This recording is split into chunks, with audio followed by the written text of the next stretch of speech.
ఈ ప్రపంచానికి మరుగైన జ్ఞానం, నలిగిన జీవితాలను వెలిగింపచేసే జ్ఞానం, జీవాహారాన్ని అనుగ్రహించే జ్ఞానం, చుంటి తేనె ధారల కన్నా మధురమైన జ్ఞానం, అపవాది బాణాల నుండి హృదయాన్ని కంచెగా కాపాడే జ్ఞానం, మహోన్నతుని చేరుటకు మార్గాన్ని చూపే జ్ఞానం, ఆహుతవ్వబోతున్న ఆత్మలను నరకం నుండి రక్షించే జ్ఞానం, శాశ్వతానందాన్ని నింపే జ్ఞానం, దేవునికి దగ్గర చేసే జ్ఞానం, మహా సైన్యములకు అధిపతి అయిన మన తండ్రి పట్ల భయభక్తులను నింపే జ్ఞానం. ఈ జ్ఞానాన్ని మీకు అందిస్తున్నవారు true wisdom ministries.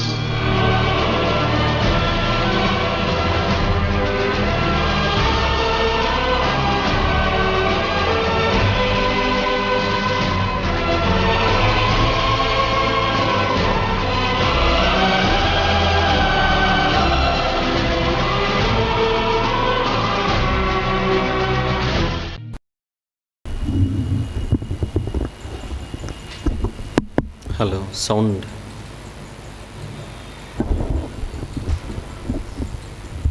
Hello hello ప్రార్థన చేసుకొని వర్తమానంలోకి ప్రవేశిద్దాం.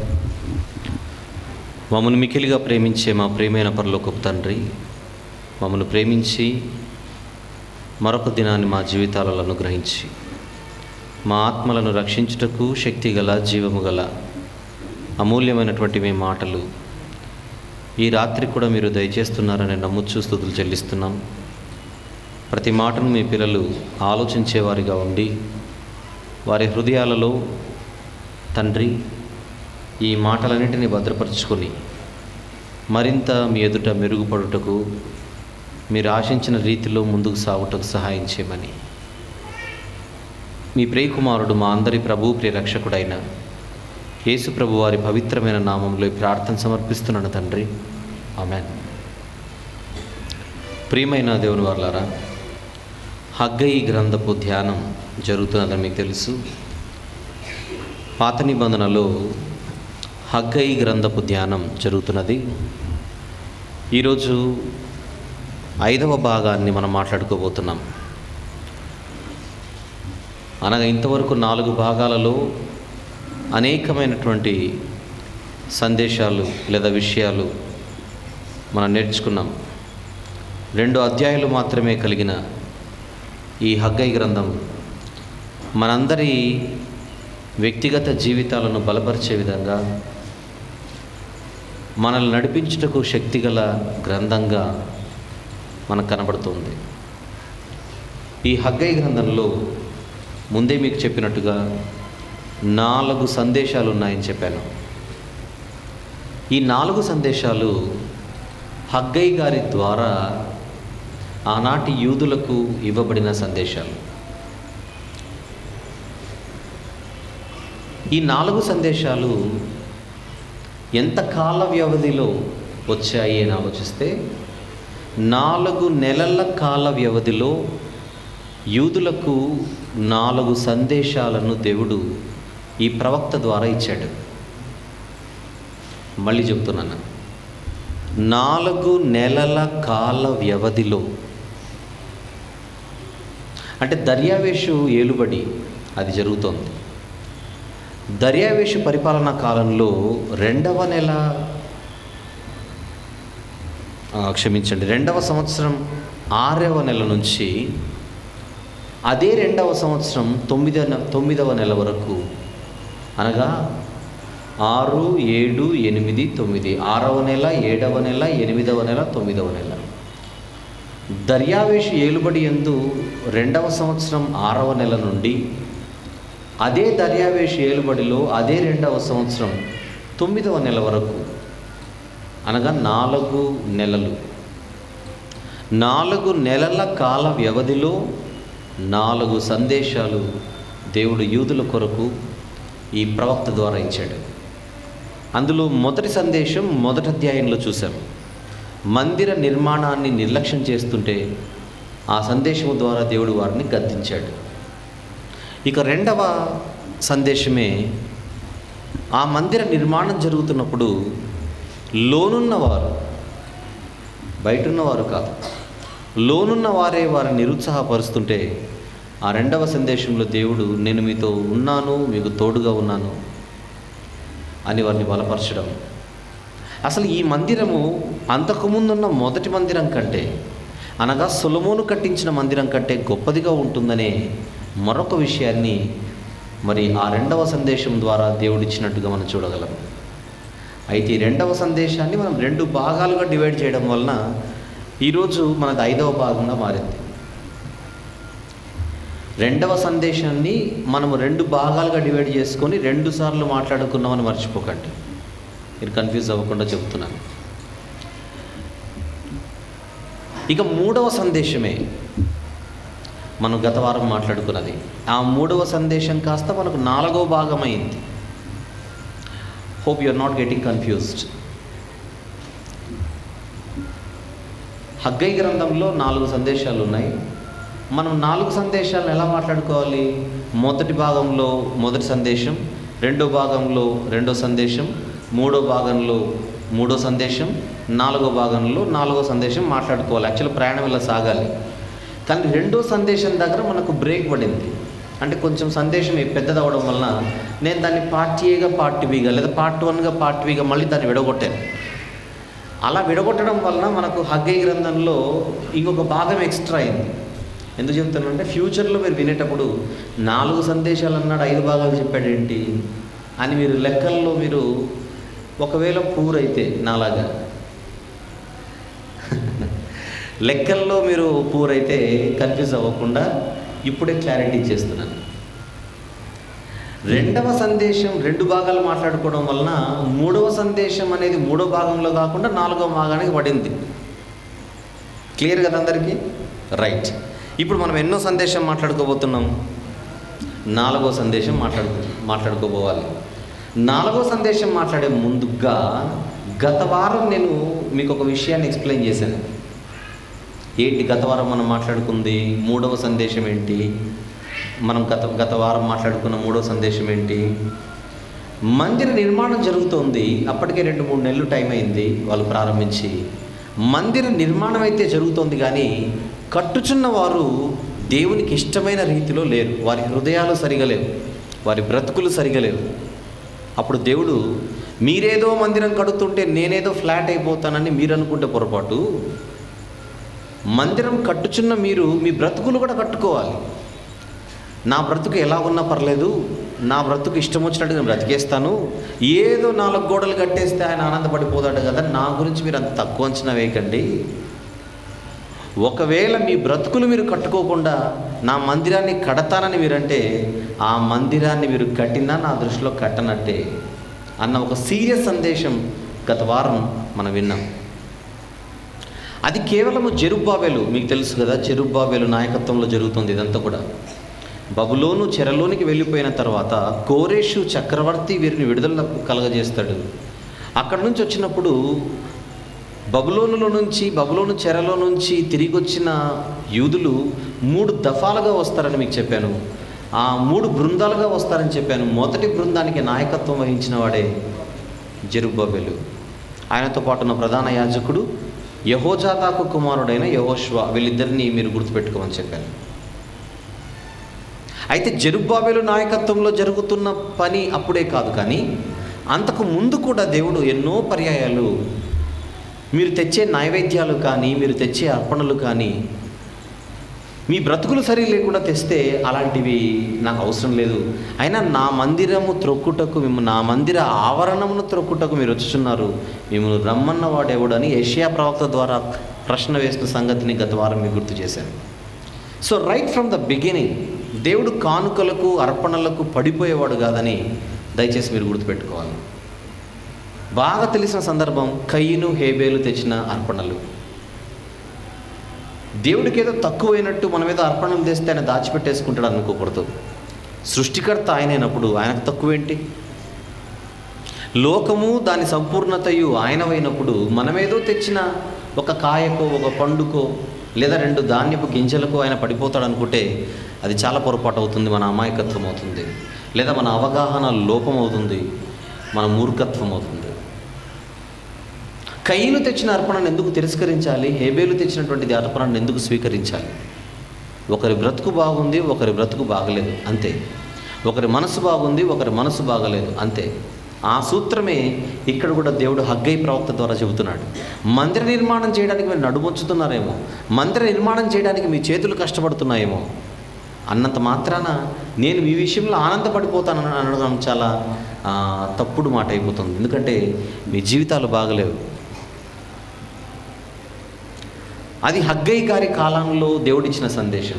మరి ఈరోజు మన కాలానికి ఆ సందేశం వర్తించదా అని ప్రశ్న వేశాను. ఎందుకంటే మొత్తం 3 మందిరాల గురించి మనం మాట్లాడుకుంటున్నాం. ఒకటి సొలొమోను కట్టిన మందిరం మొదటిదిగా కనపడుతోంది. ఈరోజు ఇక్కడ హగ్గై గ్రంథంలో కనబడుతున్న మందిరం 2వ నిర్మాణంగా మన కట్టి కనబడుతోంది. అయితే ఈ 2వ మందిరమే కాదు, కడవరి మందిరం అనేది ఒకటి ఉంది.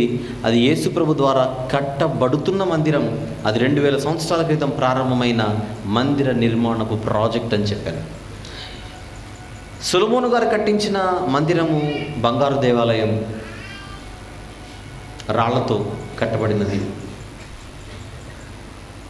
ఈరోజు మనం చూస్తున్న హగ్గై గ్రంథంలో మనం చూస్తున్న మందిరము కూడా వస్తువులతో, రాళ్లతో కట్టబడినది. కానీ యేసుప్రభుతో ప్రారంభమైన, యేసుప్రభు ప్రారంభించిన మందిరం ఈరోజు మనకు తెలిసినట్టుగా రాళ్లతోనో లేకపోతే సిమెంట్తోనో ఇసుకతోనో కట్టబడుతున్న మందిరం కాదని, యేసుప్రభు 2000 సంవత్సరాల క్రితం స్టార్ట్ చేసిన ఈ మందిర నిర్మాణంలో ప్రతి వ్యక్తి ఒక రాయిగా మారిపోతున్నాడు.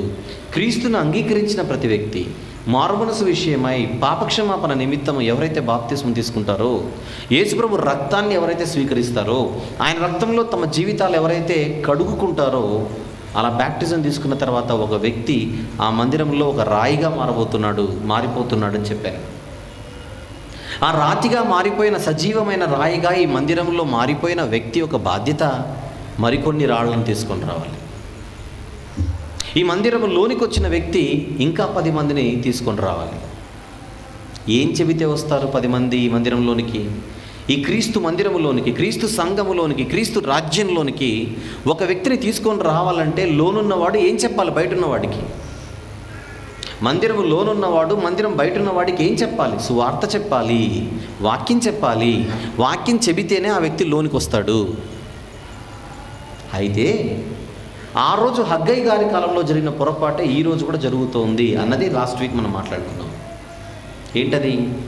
చెబుతున్నవారు చెబుతున్నారే కానీ పాటించడంలో ఫెయిల్ అవుతున్నారు అనే సత్యాన్ని మనం చూసాం. ఆ రోజు మందిరం కడుతున్నారు కనుక కడుతున్నంత మాత్రాన్ని నేను మిమ్మల్ని స్వీకరించలేనన్న దేవుడు, ఏ దేవుడైతే ఆ రోజు ఈ సందేశాన్ని ఇచ్చాడో అదే దేవుడు ఈరోజు కూడా దేవుడిగా మనకుండి మనతో కూడా మాట్లాడుతున్న మాట ఇదే. మీరు ఒకవేళ వాక్యం చెప్పి 10 మంది ఆత్మలను నా కుమారుని రాజ్యంలోనికి, నా కుమారుని సంఘంలోనికి మీరు తెస్తున్నారేమో, కానీ మీ జీవితాలు సరిగా లేకుంటే మిమ్మల్ని నేను అంగీకరించే స్థితిలో నేను లేను. వాక్యం చెబుతున్నవాడు చెప్పడం వరకే ఉండి పాటించడం కనుక ఫెయిల్ అయితే ఆ వ్యక్తిని దేవుడు స్వీకరించడు. ఒకవేళ ఈ వ్యక్తి చెప్పిన వాక్యాన్ని బట్టి ఒక వ్యక్తి సంపూర్ణంగా మారి వస్తే మారిన ఈ వ్యక్తిని అంగీకరిస్తాడేమో, కానీ చెప్పి తన జీవితాన్ని మార్చుకోకుండా బ్రతుకుతున్న ఈ వ్యక్తిని దేవుడు స్వీకరించే పరిస్థితి ఏమాత్రం ఉండదు. దానికి ఎన్నో ఉదాహరణలు మీకు చూపించాను. ఒక పౌలు గారి జీవితాన్ని చూపించాను. నేను ఇతరులకు చెప్పిన తర్వాత నేను పడిపోదునేమో, భ్రష్టుడనైపోదునేమో అని నా శరీరము నేను నలగొట్టుచున్నాను అన్న మాటలన్నీ మీకు చూపించాను. ఇప్పుడు నేను నిజానికి 4వ సందేశంలోనికి వెళ్ళాలి. వెళ్ళే ముందుగా గత వారం మాట్లాడిన మాటలకు మరికొన్ని రెఫరెన్సెస్ మీకు ఇస్తే ఇంకా మీరు బలపడతారన్న ఉద్దేశంతో గత వారము నేను 3వ సందేశం, ఆ సందేశంలో ఎన్ని విషయాలైతే మీకు తెలియజేశానో దానికి అదనంగా మరికొన్ని వచనాలు ఇస్తున్నాను. గత వారానికి అవి యాడ్ చేసుకొని ఇప్పుడు నేను 4వ సందేశం ప్రారంభిస్తున్నాను అన్నప్పుడు ఈరోజు 4వ భాగంలోకి మనం ప్రవేశిద్దాం. మొత్తం నేను క్లియర్ చేశాను కదా పిక్చర్ అంతా, అందరు నాతోనే ఉన్నారుగా, రైట్. ఇప్పుడు నేను ఇవ్వబోయే రెఫరెన్సెస్ అన్నీ కూడా గత వారము మనం మాట్లాడుకున్న మాటలకు మీరు యాడ్ చేసుకోండి. రోమీలకు రాసిన పత్రిక, రోమీలకు రాసిన పత్రిక 2వ అధ్యాయం,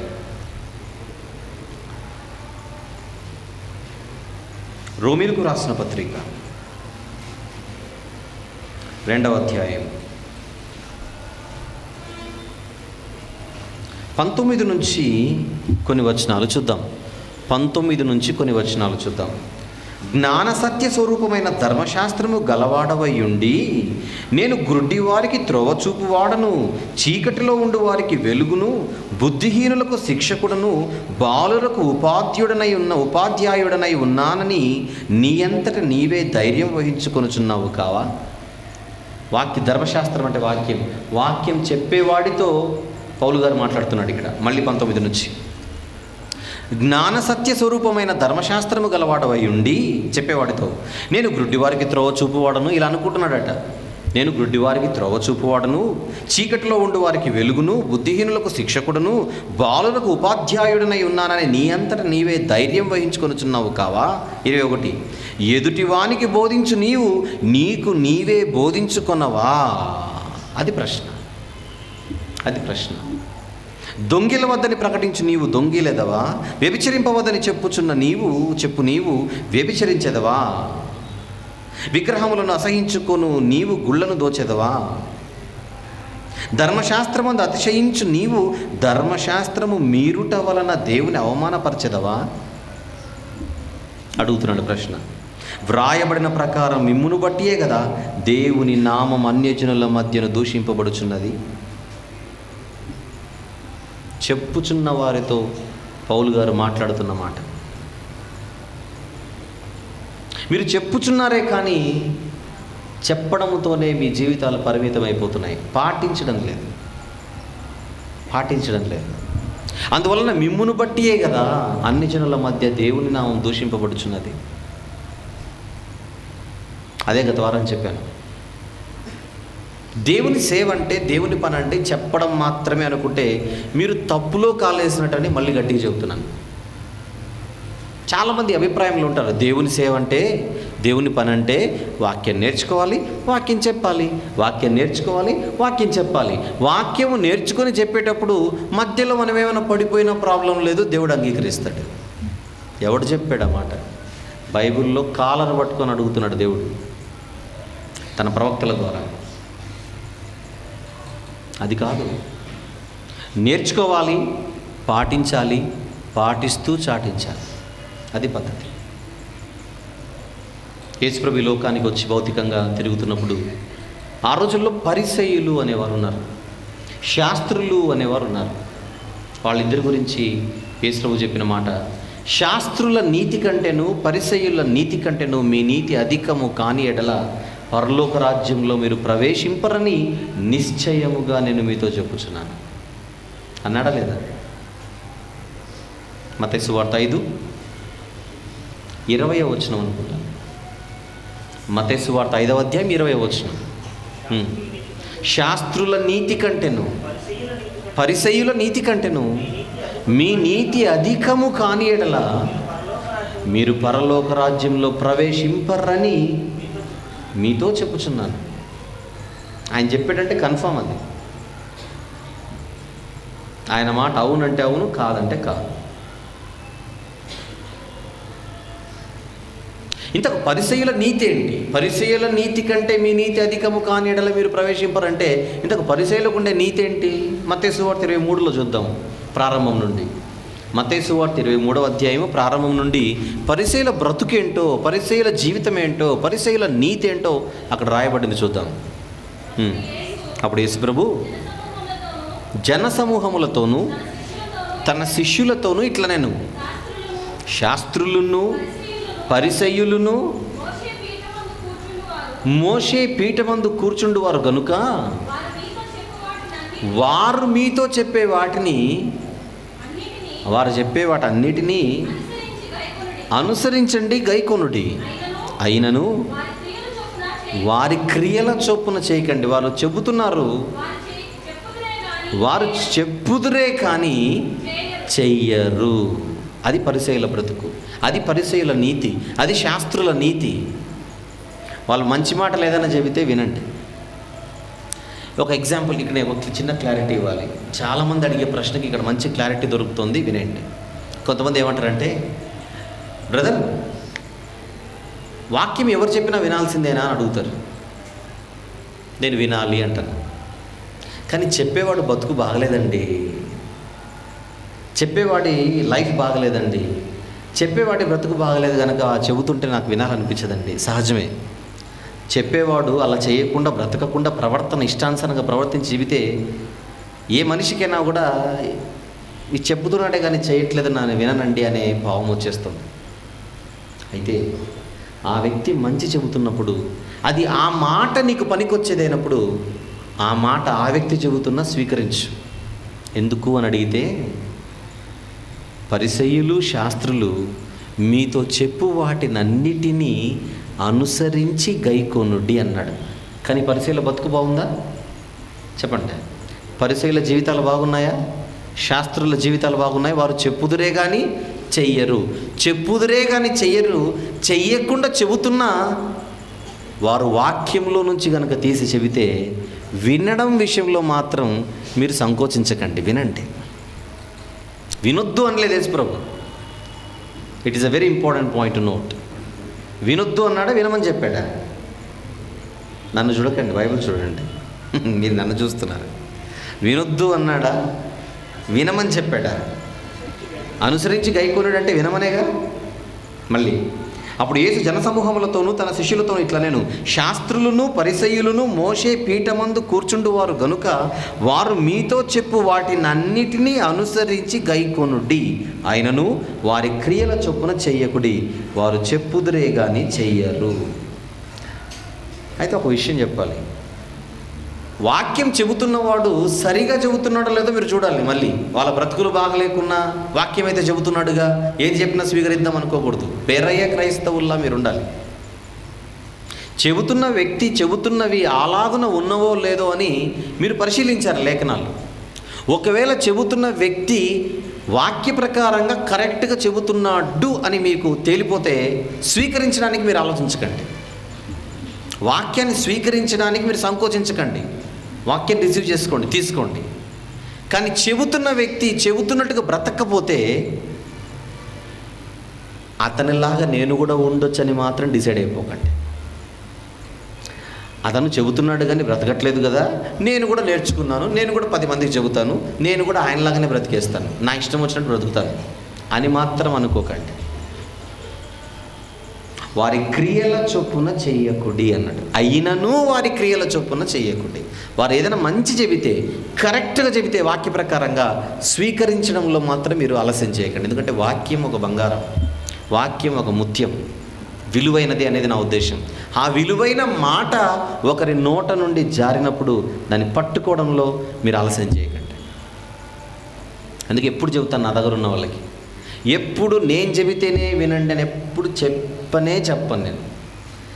మీరు నా దగ్గరకు వస్తున్నారు కనుక, నా దగ్గర ట్రైనింగ్ తీసుకుంటున్నారు కనుక నేను చెబితేనే వాక్యం వినాలన్న మాట కలలో కూడా నా నోట రాదు. ఎందుకంటే వంశీ ఎంతకాలం బతుకుతాడు, అది ఫస్ట్ ప్రశ్న. దేవుడు నాకు, ఒరే నువ్వు నాకు యేసుప్రభు వచ్చేంత నేను ఇక్కడే పెడతానని చెప్పలేదు. అంతేనా? రేపేమి సంభవించునో వంశీకి తెలియదు. మళ్ళీ చెప్తున్నాను. అందువల్ల నన్ను నమ్ముకోకండి. మీరు వాక్యాన్ని నమ్మండి, వాక్యాన్ని నమ్ముకోండి. మీరు వాక్యానికి దగ్గర ఉండాలి, ఎప్పుడు వ్యక్తికి కాదు. వాక్యానికి దగ్గర ఉండడం వల్ల వ్యక్తి ఉన్నా వ్యక్తి చచ్చిపోయినా మీరు మాత్రం సేఫ్గా ఉంటారు. మిమ్మల్ని కాపాడవలసింది వాక్యం, వ్యక్తి కాదు. యేసుప్రభువే వెళ్ళిపోతూ తన శిష్యులను వాక్యానికి అప్పగించాడు. పౌలు గారు వెళ్ళిపోతూ ఆ ఎఫెసీ సంఘాన్ని, సంఘ పెద్దలను దేవునికి ఆయన కృపా వాక్యమునకు అప్పగించాడు. అందువల్ల వాక్యం ఎవరు చెబుతున్నా, ఎక్కడ ప్రకటిస్తున్నా మీరు వెళ్ళి కూర్చోండి. మీకు ఇన్విటేషన్ లేకున్నా వెళ్ళి కూర్చోండి. మళ్ళీ చెబుతున్నాను, నాకు ఎవరు ఇన్ఫామ్ చేయలేదండి, నన్ను ఎవరు ఇన్వైట్ చేయాలంటే పెళ్ళి కాదు ఇన్వైట్ చేయడానికి, అది సదస్సు, అది సభ, దేవుని మాటలు చెప్పే స్థలం. గాలిలో ఆ మాట మీకు వినపడినా, మీరు బస్సులో వెళ్ళేటప్పుడు ఎదురుగున్న సీట్లో ఎవరైనా ఈ మాటలు మాట్లాడుకున్నా విని వెళ్ళిపోండి అంతే. దేవుని సభకి, దేవుని మాటలు చెప్పే సదస్సులకి, ఆహ్వానాల కొరకు మీరు ఎదురు చూడకండి. వెళ్ళండి, వినండి, సరిగా ఉంటే స్వీకరించండి, సరిగా లేకపోతే ఎంతటి వారు చెప్పినా స్వీకరించకండి. ఎంతటి వారు చెప్పినా అది కరెక్ట్గా లేకపోతే మాత్రం స్వీకరించకండి. కరెక్ట్గా ఉంటే ఎంత చిన్నవాడు చెప్పినా స్వీకరించండి. అలా మీరు వింటున్న క్రమములో వాక్యం చెబుతున్న వ్యక్తి బ్రతుకు బాగలేదు అని మీకు తెలిస్తే, కనబడితే, ఇక ఈయన వాక్యం చెప్తే నేను విననండి అని మాత్రం డిసైడ్ అవ్వకండి. వినడానికి మీరు సిద్ధంగా ఉండండి, కాకపోతే జాగ్రత్తగా ఉండండి. ఆ వ్యక్తి పైన మీరు అభిమానం పెంచుకొని ఆ వ్యక్తి క్రియల చొప్పున చేయడానికి మీరు రెడీ అయిపోయారు అనుకోండి, మీరు పరిసయ్యుల జాబితాలో చేరిపోతున్నట్టు కదా. అది చెప్పాడు ఇక్కడ. శాస్త్రుల నీతి కంటేను పరిసయ్యుల నీతి కంటేను మీ నీతి అధికముగా ఉండాలి, అధికముగా ఉండాలి. గత వారం ఇవన్నీ నేను చెప్పాను. ఇంకొన్ని అడిషనల్ రెఫరెన్సెస్ మీకు ఇస్తున్నాను. ఇంకొన్ని అడిషనల్ రెఫరెన్సెస్ ఉన్నాయి. రోమీలకు రాసిన పత్రిక, అగైన్ రోమీలకు రాసిన పత్రిక 6వ అధ్యాయం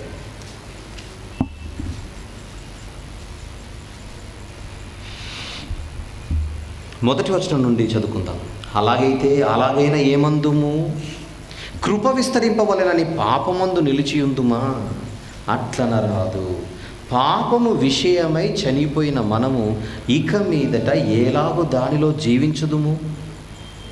క్రీస్తు యేసులోనికి బాప్తిస్మం పొందిన మనమందరము ఆయన మరణములోనికి బాప్తిస్మం పొందితమని మీరు ఎరుగరా? కాబట్టి తండ్రి మహిమ వలన క్రీస్తు మృతులలో నుండి ఎలాగో లేపబడెనో అలాగే మనమును నూతన జీవము పొందిన వారై నడుచుకున్నట్లు మనము బాప్తిస్మము వలన మరణములో పాలు పొందుటకై ఆయనతో కూడా పాతి పెట్టబడితిమి.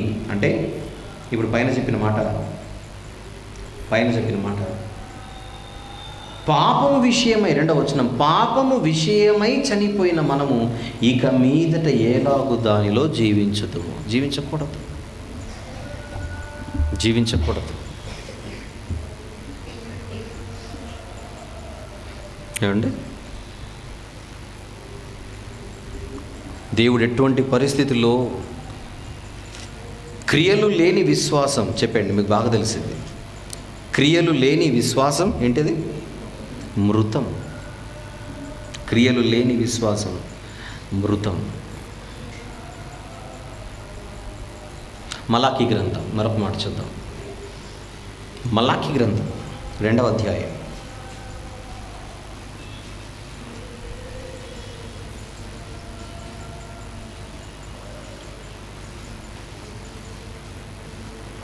2వ అధ్యాయం 7వ వచనము నుంచి చూద్దామా? 6వ వచనము నుంచి చూద్దాం. 6వ వచనం నుండి, సత్యము గల ధర్మశాస్త్రము బోధించుచు దుర్బోధనే మాత్రము చేయక. బోధకులు ఏమని చెప్తున్నాడు? సత్యాన్నే చెప్పాలి, దుర్బోధను చేయకండి. దుర్బోధను ఏమాత్రమును చేయక సమాధానమును బట్టి యథార్థతను బట్టి నన్ను అనుసరించి నడుచుకుని వారై దోషము నుండి అనేకులను త్రిప్పిరి. నెక్స్ట్ 7వ వచనం, యాజకులు సైన్యములకు అధిపతియగు యెహోవా దూతలు గనుక జనులు వారి నోట ధర్మశాస్త్ర విధులను నేర్చుకుందురు. వారు జ్ఞానమును బట్టి బోధించవలెను. ఏది పడితే అది చెప్పకూడదు. ఎలా చెప్పాలి? మందిర నిర్మాణం గురించి మాట్లాడుతున్నాం. కట్టేదే కదా, మందిర నిర్మాణమే కదా జరిగేది. మందిర నిర్మాణం ఎవరు కట్టాలి, ఎలా కట్టాలి? మందిర నిర్మాణం ఎవరు చేయాలి, ఎలా చేయాలి? లోపలికి వచ్చినవాడు వాక్యముతో ఆత్మలను క్రీస్తు సంఘములోనికి తీసుకొని రావాలి. వాక్యముతో కట్టాలి. ఇల్లు కట్టేటప్పుడు సిమెంట్లో కానీ ఇసుకలో కానీ, అంతేనా, ఆ పదార్థాలన్నిటిలో నాణ్యత ఉండాలి. Yes or no? అంతేనా? నాణ్యత ఉండాలి. నాణ్యత లేకుండా ఏ సిమెంట్ పడితే ఆ సిమెంట్ యూజ్ చేస్తే ఇల్లు ఎక్కువ రోజు ఉండదు. నాణ్యత ఉండాలి. ఒక ఇల్లు కట్టేటప్పుడు చాలామంది బిల్డర్స్ని నమ్మరు. సలహాలు ఏమిస్తారంటే, ఏమంటే మీరు బిల్డర్లు కట్టిన ఇల్లు తీసుకోకండి, మీరు కట్టుకోండి, మీరు దగ్గర ఉండండి. ఎందుకు దగ్గర ఉండకపోతే? ఏమైనా జరగవచ్చు, కల్తీ జరగవచ్చు, నాణ్యత లోపించవచ్చు. మన ఇల్లు కట్టుకోవడానికి నాణ్యత ఉండాలని అనుకుంటామే. దేవుని ఇల్లు కట్టబడుతోంది, ఇక్కడ దేవుని మందిరం కట్టబడుతోంది. నాణ్యత వద్దా? నాణ్యత వద్దా? ఆ కట్టువారే వాక్యం చెప్పువారు, కట్టువారే వాక్యం చెప్పువారు. వాక్యము చెప్పేవారు నాణ్యత గల బోధ చేయాలి. జ్ఞానమును బట్టి బోధించాలన్నది చూడండి అక్కడ మలాకిలో. జనులు వారి నోట ధర్మశాస్త్ర విధులను నేర్చుకుందరు. నేర్చుకోవడానికి జనాలు వస్తారు కనుక, నేర్చుకుంటకు జనులు వస్తారు కనుక బోధించేవారు జ్ఞానమును బట్టి బోధించాలి. ఇష్టం వచ్చినట్టుగా నోరు తెరిచి మాట్లాడకూడదు. దానికి లైసెన్స్ ఇవ్వలేదు దేవుడు. దేవుని మాటలు చెప్పడానికి ఎవరైనా మాట్లాడాలి, అందరూ మాట్లాడాలి, అందరూ నోరు తెరవాలి. అయితే నేర్చుకుని చెబితే మీరు న్యాయం చేస్తారు, నాణ్యత గల సత్యమైన బోధన చేస్తారు. నేర్చుకోకపోతే మీరు కట్టడం తర్వాత సంగతి, ఉన్నదాన్ని కూడా కూల్చేస్తారు. ఎందుకంటే జనులు మీ వాక్యం వింటారు. మీరు ఏది పడితే అది చెబితే ఆల్రెడీ లోనున్నోడు కూడా పడిపోయే అవకాశం ఉంది. 8వ వచనం, అయితే మీరు మార్గము తప్పితిరి, ధర్మశాస్త్ర విషయంలో మీరు అనేకులను అభ్యంతరపరిచి లేవీయులతో చేయబడిన నిబంధనను నిరర్థకం చేసి ఉన్నారు. నా మార్గములను అనుసరింపక ధర్మశాస్త్రమును బట్టి విమర్శించుటలో మీరు పక్షపాతులు గనుక జనులందరి దృష్టికి మిమ్మల్ని తృణీకరింపదగిన వారిని గాను నీచులను గాను చేసి ఉన్నానని సైన్యములకు అధిపతియగు యెహోవా సెలవిచ్చుచున్నాడు. ఎంత మాట, ఎంత మాట. 2వ అధ్యాయంలో ఉన్న మలాకి 2 మొదటి వచనం కూడా చూద్దాం. కావున యాజకులారా, ఈ ఆజ్ఞ మీకు ఇయ్యబడి ఉన్నది, సైన్యములకు అధిపతియగు యెహోవా సెలవిచ్చినదేమనగా, మీరు ఆ ఆజ్ఞను ఆలకింపకయు నా నామమును గణపరచునట్లు మనఃపూర్వకముగా దానిని ఆలోచింపకయు ఉండిన ఎడల నేను మీ మీదికి శాపము తెప్పించి మీకు కలిగిన ఆశీర్వాద ఫలమును శపింతును. మీరు దానిని మనస్సునకు తెచ్చుకొన్న రైతిరి గనుక ఇంతకు మునుపే నేను వాటిని శపించి ఉంటిని. చాలా సీరియస్ మెసేజ్. యాజకులు దేవుని దూతలు ఏమండి, జనులు వారి నోట ధర్మశాస్త్ర విధులు నేర్చుకుంటారు. ఎలాంటప్పుడు మీరు చాలా జాగ్రత్తగా ఉండాలి. అది బోధ. ఇక్కడ 2 విషయాలు చెప్పాడు. ఈరోజు మీతో 2 చాలా ముఖ్యమైన విషయాలు చెప్పాను. వాక్యము చెప్పేవారు మనసు దగ్గర పెట్టుకొని అత్యంత జ్ఞానము కలిగిన వారై దుర్బోధను చెయ్యక సత్యాన్ని ప్రకటించాలి. చాలా సీరియస్గా చెప్పాడు. నెంబర్ 1 అది. నెంబర్ 2, చెప్పాను కదా అని నీ ఇష్టం వచ్చినట్టు బతుకుతే మాత్రం వదలను. చెప్పు నీవు చెయ్యాలి. ఈ 2 ఇంతవరకు నేను మీతో పంచుకుంది. చెప్పండి. ఈరోజు ఇక్కడ ఈ మాటలు వింటున్న మీరు, ఆల్రెడీ ఇక్కడ బాప్తిస్మము తీసుకున్న మీరు, వాక్యం ఎవరు చెప్పాలనుకుంటున్నారు? బాప్తిస్మము తీసుకున్న వారందరూ కూడా మీరు తీసుకున్నది బాప్తిస్మమే కాదు, బాధ్యత కూడా.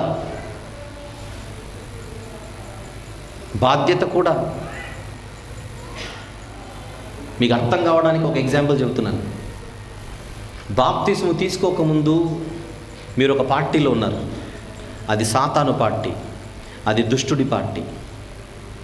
వాక్యం విన్న తర్వాత మీ మనసులు మారి పార్టీని మార్చాలనుకున్నారు ఒకరోజు. అందుకే పార్టీ మార్చారు, మరొక జెండా కిందికి వచ్చారు, మరొక అజెండాని స్వీకరించారు. అది క్రీస్తు పార్టీ. ఈ పార్టీలోకి వచ్చినప్పుడు మీరు ఈ పార్టీ కండువాను కప్పుకొని, ఈ భాషలో చెప్తున్నాను మీకు అర్థం కావడానికి, క్రీస్తు పార్టీ కండువాను కప్పుకొని ఈ పార్టీలో ఒక కార్యకర్తగా రాత్రింబగళ్ళు ఈ పార్టీని బలోపేతం చేయడానికి నేను కష్టపడతానని మీరు మాటిచ్చారు. అదే బాప్తిస్మం అంటే. సాతాను పార్టీలో నుండి, సాతాను రాజ్యంలో నుండి, సాతాను సంఘములో నుండి, సాతాను మందిరంలో నుండి మీరు బయటకు వచ్చి క్రీస్తు మందిరంలోనికి, క్రీస్తు సంఘంలోనికి, క్రీస్తు రాజ్యంలోనికి, క్రీస్తు పార్టీలోనికి, క్రీస్తు గ్రూపులోనికి మీ ఇష్టం. మీరు వచ్చి ఈ రాజ్యాన్ని బలోపేతం చేయడానికి ఒక కార్యకర్తగా నేను పని చేస్తానని ఆ రోజు మీరు మాట ఇచ్చినట్టే మీరు బాప్తిసం తీసుకున్న రోజున మన పని చేస్తున్నారా? దేవునికి మీరు వాగ్దానం చేశారు, మర్చిపోకండి. దేవునికి మీరు వాగ్దానం చేశారు. మన వాగ్దానం నిలబెట్టుకున్నారా? నిలబెట్టుకుంటున్నారా? చాలామంది జీవితాల్లో మనం పరిశీలిస్తే లేదా చూస్తే లేదా ఆలోచిస్తే ఆదివారము బాప్తిజం తీసుకున్న వారు ఆదివారం మందిరంలో కనపడతారు. తర్వాత ఆదివారం వరకు ఏ పని, దేవుని పని లేదా ఏ పార్టిసిపేషన్, దేవుని పనిలో పాల్గొనడం అనేది ఏది ఉండదు. ఈ ఆదివారం ప్రజెంట్ అయితే మరొక ఆదివారం ప్రజెంట్ అవ్వాలి, ఆదివారం ప్రజెంట్ అయితే మరొక ఆదివారం ప్రజెంట్ అవ్వాలి. అది కూడా ఎందుకు అని ఒకవేళ మనం గట్టిగా నిలదీస్తే బల్ల తీసుకోవాలి కదా బ్రదర్. బల్ల కోసమా? బల్ల ఎందుకు తీసుకోవాలి అంటే బాప్తిసం తీసుకున్నాను కదా, అదే ఆన్సర్. మరి ఆ రోజు బాప్తిసం ఎందుకు తీసుకున్నావు? బల్ల తీసుకోవడానికి.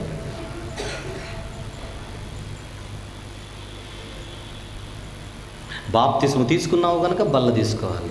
బల్ల తీసుకుంటున్నావు కనుక, బల్ల ఎందుకు తీసుకుంటున్నావు అంటే ఒకరోజు బాప్తిసం తీసుకున్నావు కనుక. ఇదా? ఈ రొట్టెను తిని, చెప్పండి సార్, ఈ రొట్టెను తిని దీనిలోని త్రాగు ప్రతివాడు ప్రభువు వచ్చు వరకు సువార్తను, అంటే ఆయన మరణాన్ని, అది ఆయన మరణమే సువార్త, ఆయన మరణమును ప్రచురించును అన్నాడు. కరెక్ట్గా తీసుకున్నాడు, కరెక్ట్గా పనిచేస్తాడు. ఇది ప్రభువు శరీరం అని వివేచింపగా తీసుకున్నవాడు శాపానికి లోనవుతాడు. బల్ల తీసుకోవడం అంటే బాధ్యత తీసుకోవడం. ప్రభువు బల్ల నీ బాధ్యతను గుర్తు చేస్తుంది. నన్ను జ్ఞాపకము చేసుకొనుటకై దీనిని చెయ్యుడి అన్నాడు. బాధ్యత. మరి ఈరోజు బ్యాప్టిజం తీసుకున్న వాళ్ళు ఎందుకు వాక్యాన్ని చెప్పడానికి సిద్ధంగా లేరంటే వాక్యం నేర్చుకోలేదు కనుక. వాక్యం ఎందుకు నేర్చుకోలేదంటే, వాక్యం ఎందుకు నేర్చుకోవడం లేదంటే అసలు వాక్యానికి మాకు సంబంధమే లేదు, ఆ బిజినెస్ అంతా పాస్టర్ గారిది కనుక అని మీరు అనుకున్నారు కనుక. అదే మీ అభిప్రాయం అయితే రేపు పొద్దున యేసుప్రభు వచ్చినాడు పాస్టర్కే పరలోకం ఇస్తాడు, నీకివ్వడు. ఎందుకు? బల్ల తీసుకొని మీరు ఇంటికి వెళ్ళిపోయారే కానీ బాప్తిసం తీసుకొని పనిలోకి దిగకుండా మీరు దేవునికి అన్యాయం చేశారు. పాట మాత్రం పాడారు, వాగ్దానములనిచ్చి, చెప్పండి, నెరవేర్చువాడవు నీవే. అది భూమి మీద మనం పాడే పాట. ఈ పాట వినగానే పైన దూతలు ఏమని పడుతుంది చెప్పిన, అది మాకు తెలుసు. దేవుడు వాగ్దానం ఇస్తే ఖచ్చితంగా నెరవేరుస్తాడని మాకు తెలుసు. ఇప్పుడు నీ గురించి ఒక పాట రాస్తున్నానని పైన దూతలు పాట రాస్తే ఇలా ఉంటుంది. ఎలా? సేమ్ పాటనే. వాగ్దానములనిచ్చి మన గురించి, ఏ రోజు నెరవేర్చని వాడు నీవే అని మన గురించి పడతారు. ఎందుకంటే వాగ్దానం ఇవ్వడం మాత్రం బాగానే ఇస్తాం మనం రాజకీయ నాయకుల్లా, నెరవేర్చమంతే. లాస్ట్ వీక్ చెప్పానుగా, నేను మిమ్మల్ని ఆశీర్వదించడానికి సిద్ధంగా ఉన్నాను, అయితే మీ బతుకులు మారాలి. జకర్యా గ్రంథంలో అదే కదా చూపించింది. నేను వాగ్దానం నిలబెట్టుకోవడానికి రెడీ, మీ బ్రతుకులు మార్చుకోవడానికి మీరు సిద్ధమా? సూటిగా అడిగిన ప్రశ్న.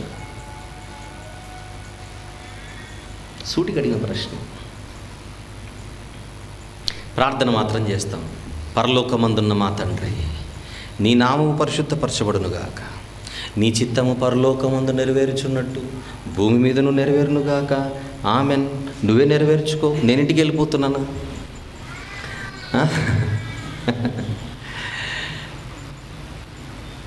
పరలోకమందు నీ చిత్తం నెరవేర్చున్నట్టు భూమి మీదను నెరవేరును కాక అని ఆమెను నువ్వు ఇంటికి వెళ్ళిపోతే ఎవరు నెరవేర్చాలి? ఎన్నోసార్లు అడిగాను ఈ ప్రశ్న మిమ్మల్ని. ప్రార్థన చేసిన మనమే, మీరే, నేనే, మనమే ఆయన చిత్తాన్ని నెరవేర్చాలి. నీ చిత్తం నెరవేరును కాక ఆమెనంటే ఎవరు నెరవేర్చాలి?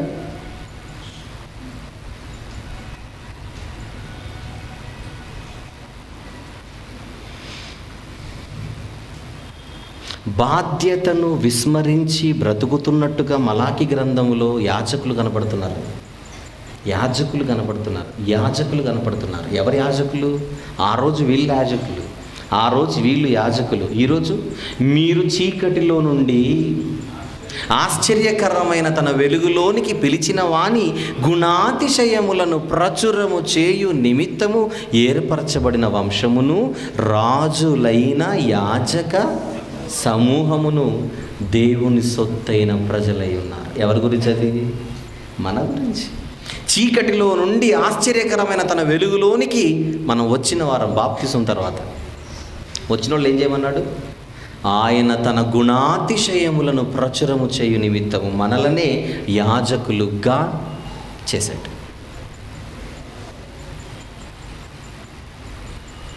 మరి చేస్తున్నామా చెప్పండి. ఆయన గుణాతిశయములను ప్రచురము చేసే స్థితిలో ఉన్నామా అని నేను 4 సార్లు అడిగాను అనుకోండి, 5వ సారు నీకెందుకు బ్రదర్ అంత ప్రాబ్లం, రేపటి నుంచి నేను చెబుతాను, నువ్వు వరి అవ్వకు అని మీరు అంటారు. ఏం చెబుతారు? నా నెక్స్ట్ ప్రశ్న, ఏం చెబుతారు? ఏం నేర్చుకున్నారని చెబుతారు? ఏం నేర్చుకుంటున్నారని చెబుతారు? అడగలా లేదా చెప్పండి. చాలామంది బ్యాప్టిజం తీసుకొని నెక్స్ట్ డే బైబిల్ తెరిచి చెప్పేస్తారు. ఏం చెబుతారు? చెప్పుద్దనట్లేదు. ఏం చెబుతారు? ఈరోజు బడిలో చేరాడు ఒక బిడ్డ, నెక్స్ట్ డే 10th క్లాస్కి మ్యాథ్స్ చెప్తానన్నాడు. ఏం చేయాలి? నువ్వు పూర్తి చెయ్యి. నేర్చుకుంటున్నది షేర్ చేయి. ఎందుకు ఇంత జాగ్రత్త చెప్తున్నానంటే, ఇక్కడ స్ట్రిక్ట్ కండిషన్స్ ఇచ్చాడు, స్ట్రిక్ట్ ఇన్స్ట్రక్షన్స్ ఇచ్చాడు. ఏంటది? చెప్పేటప్పుడు ఒళ్ళు దగ్గర పెట్టుకొని చెప్పండి అంటున్నాడు యాజకులకి. 2, చెబుతున్నాం కదా అని కాలర్ ఎగరేసి ఇష్టం వచ్చినట్టుగా బతికితే మాత్రం ఒప్పుకో, నువ్వు ఎవడైనా పర్లేదు. ఈ 2 లెఫ్ట్ అండ్ రైట్ దేవుడిస్తున్న సీరియస్ బోధలు చెప్పేవారికి. హగ్గై గ్రంథంలో మందిరం కట్టేవారు నిర్లక్ష్యంగా కడుతున్నారు, వాళ్ళ బతుకులు సరి చేసుకోకుండా. వాళ్ళు లేరు ఈరోజు, కానీ మనం ఉన్నాం ఈరోజు. వాళ్ళు కట్టిన మందిరం లేదు ఈరోజు, మనం కట్టవలసిన మందిరం ముందుంది ఈరోజు. అది క్రీస్తు మందిరం, ప్రత్యక్షంగా కంటికి కనిపించని మందిరం, ప్రపంచమంతా ఉన్న మందిరం. ఈ మందిరాన్ని కట్టేవారు తీసుకోవలసిన జాగ్రత్తలు ఈ రాత్రి దేవుడు చెబుతున్నాడు మనతో.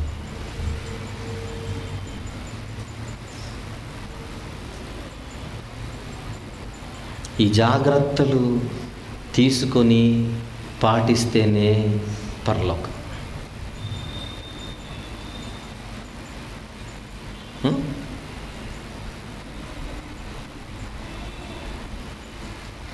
తీసుకుంటేనే కదా ఇవన్నీ చేయాల్సింది. నెక్స్ట్ బ్రదర్, ఇవన్నీ నువ్వు చెప్పేది ఏంటంటే, మేము బాప్తిజం తీసుకుంటేనే కదా ఇవన్నీ చేయాల్సింది. తీసుకుంటేనే కదా ఇదంత పొట్టుకు, ఇంత ప్రాబ్లం, ఇంత నువ్వు క్లాస్ ఎందుకు ఇస్తున్నావంటే తీసుకుంటేనే కదా. అంటే తీసుకోని వాళ్ళతో మాట్లాడుతున్నాను ఇప్పుడు నువ్వు చెప్పేవన్నీ తీసుకునే వారికే కదా. ఇంత ఉంటుందని నువ్వు చెప్పేవి కనుక నేను తీసుకోను అనొచ్చు. మనం మాట్లాడుకుంటే మీరు ఆ పాయింట్ కూడా అవకాశం ఉందంటున్నాను నేను. మీరు మాట్లాడవచ్చు. అది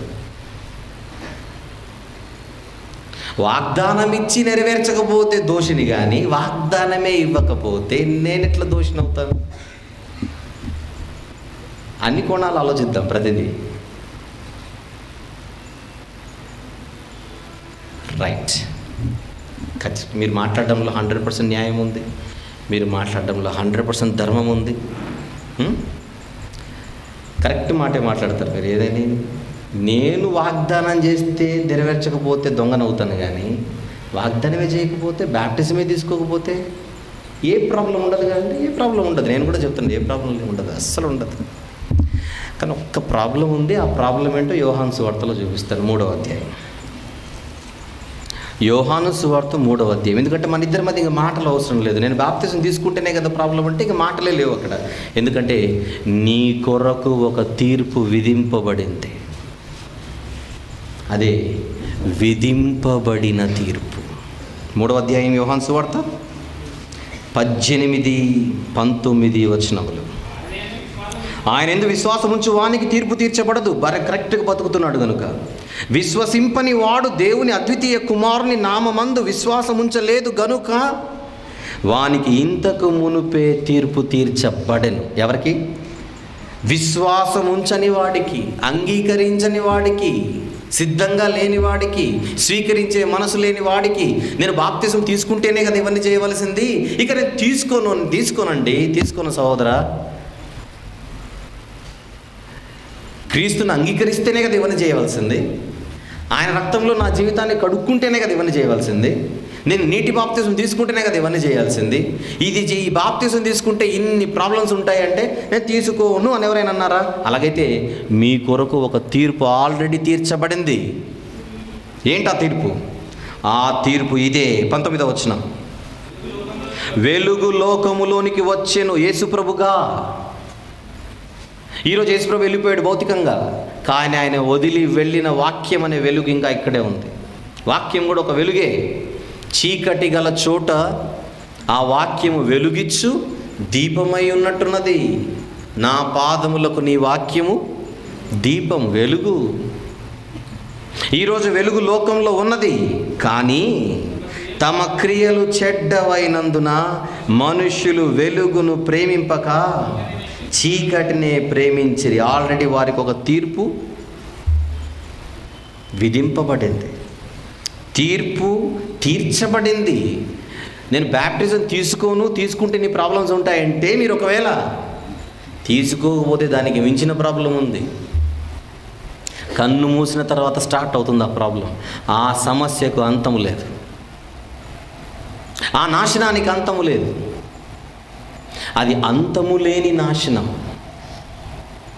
ఏ నాశనానికైనా అంతం ఉంటుంది, కానీ ఈ నాశనానికి అంతం ఉండదు. తెస్సలోనికైలకు రాసిన పత్రికలో ఉంటుంది అనుకుంటాను ఈ మాట. చూద్దాం ఒకసారి. తెస్సలోనికైలకు రాసిన 2వ పత్రిక, కరెక్ట్, 1వ అధ్యాయం 6 నుంచి 10 వచనములు నేను చదువుతున్నాను. 6 నుంచి 10 వచనములు. ప్రభువైన యేసు తన ప్రభావమును కనపరుచు దూతలతో కూడా పరలోకము నుండి అగ్నిజ్వాలలలో ప్రత్యక్షమై దేవునిని ఎరుగని వారికి, 2 మన ప్రభువైన యేసు సువార్తకు లోబడని వారికి, ఇంత గట్టిగా చెబుతున్నా లోబడకుండా ఉంటే వారికి ప్రతిదండన జరగబోతోంది. ఇంకా కిందికి చదువుకుంటూ వెళ్దాం. ప్రతిదండన చేయనప్పుడు మిమ్మును శ్రమపరచు వారికి శ్రమయు, శ్రమ పొందుచున్న మీకు మాతో కూడా విశ్రాంతియు అనుగ్రహించట దేవునికి న్యాయమే. ఇంకా కిందికి వెళ్దాం. ఆ దినమున తన పరిశుద్ధుల యందు మహిమపరచబడుటకును విశ్వసించిన వారి అందరి యందు ప్రశంసింపబడుటకును ప్రభువు వచ్చినప్పుడు అట్టివారు ఆయన సముఖము నుండి, ఆయన ప్రభావమందలి మహిమ నుండి పారదోలబడి, బాప్తిసం తీసుకోకపోతే, సువార్తను అంగీకరించకపోతే ఏమవుతుందో చూడండి కింద, నిత్య నాశనమను దండన పొందుదురు. ఎలయనగా మేము మీకు ఇచ్చిన సాక్ష్యము మీరు నమ్మితిరి, వారు నమ్మలేదు. నమ్మిన మీకు రక్షణ, నమ్మని వారికి నిత్య నాశనం. నిత్య నాశనం అండర్లైన్ చేయండి ఆ పదం, నిత్య నాశనం అంట. నాశనము ఒకసారి వచ్చి క్లోజ్ అయిపోతుంది అంతే కదా. భూలోకంలో మనకు నాశనాలు వచ్చాయనుకోండి, సునామీ వలన నాశనం, భూకంపాల వలన నాశనం, ఇంకా అగ్నిపర్వతాలు పేలితే నాశనం, సుడిగాలి తుఫాన్ వస్తే నాశనం. ఆ నాశనానికి ఎండింగ్ ఏముంటుందంటే మహా అంటే ప్రాణం పోతుంది. అక్కడితో అయిపోయింది. ప్రాణం పోయిన తర్వాత నీకు నాశనం నువ్వు ఫీల్ కావు. శరీరం ఫీల్ అవుతుందా? నిత్యము శరీరము నాశనాన్ని ఫీల్ అవుతుందా? ఈ శరీరము నాశనాన్ని నిత్యము ఫీల్ అవ్వదు, నిత్యం అనుభవించదు. ఆత్మహత్య చేసుకున్నాడు కూడా ఆ బాధను కొద్దిసేపు అనుభవించి చచ్చిపోతాడు. కానీ ఆత్మకు రాబోతుంది నిత్య నాశనం. అంటే ఆత్మ ఆ నాశనాన్ని నిత్యము అనుభవిస్తూనే ఉంటుంది, దానికి అంతము లేదు. దాని పేరే నిత్య శిక్ష అన్నాడు బైబిల్లో. నిత్య శిక్ష, నిత్యాగ్ని దండన. ఆ నిత్య శిక్ష దేనిలో? ఆ నిత్య శిక్ష దేనిలో? నిత్యాగ్నిలో. ఆ అగ్ని ఆరదు, ఆత్మ చావదు. అది ఆరని అగ్ని. నిత్యము శిక్ష. ఎందుకు చెబుతున్నానంటే, మేము బ్యాప్టిజం తీసుకుంటే సరిగా బతకాలి, బతుకుతూ వాక్యం నేర్చుకోవాలి, నేర్చుకుంటూ సరిగా మనం పాటించాలి, పాటిస్తూ 10 మందికి అందించాలి. అబ్బో ఈ తలపోటు మాకు వద్దు, అసలు బ్యాప్టిజం ఏమి తీసుకోమని ఒకవేళ మీరు అనుకుంటే తెలివిగా మీకోసమే ఈ బహుమానం. ఇప్పుడు నేను చెప్పింది మీరు ఇంకా ఎవరైనా నిర్లక్ష్యంగా ఉన్నారేమో. ఎలాగో సెప్టెంబర్ అయిపోతుంది, అక్టోబర్, నవంబర్, డిసెంబర్ 3 నెలలు ఆగైతే జనవరి 1 వస్తుంది. జనవరి 1కి నేను బాప్తిజం తీసుకుంటాను, కొత్త సంవత్సరం, కొత్త జీవితం అదిరిందయ్యా అనుకుంటున్నారేమో.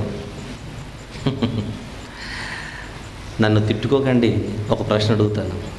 3 నెలలు మీరు ఉంటారన్న గ్యారెంటీ ఎక్కడుంది? రేపటికే గ్యారంటీ లేదన్నాడు యాకోబు గారు. మీరు 3 నెలలకు స్కెచ్ చేస్తే ఎలా? వెర్రివాడా అంటాడు. దేవుడు ఏమంటాడు చెప్పండి?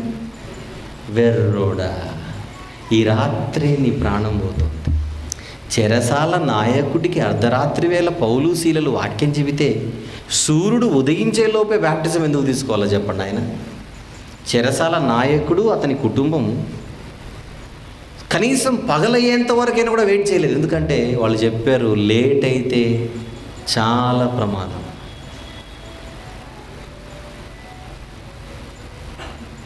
నపుంసకుడికి ఫిలిప్పు గారు రథం ఎక్కి వాక్యం చెబితే ఇంకొకసారి నెక్స్ట్ ట్రిప్లో నేను బ్యాప్టిజం తీసుకుంటాను అనలేదు ఆయన.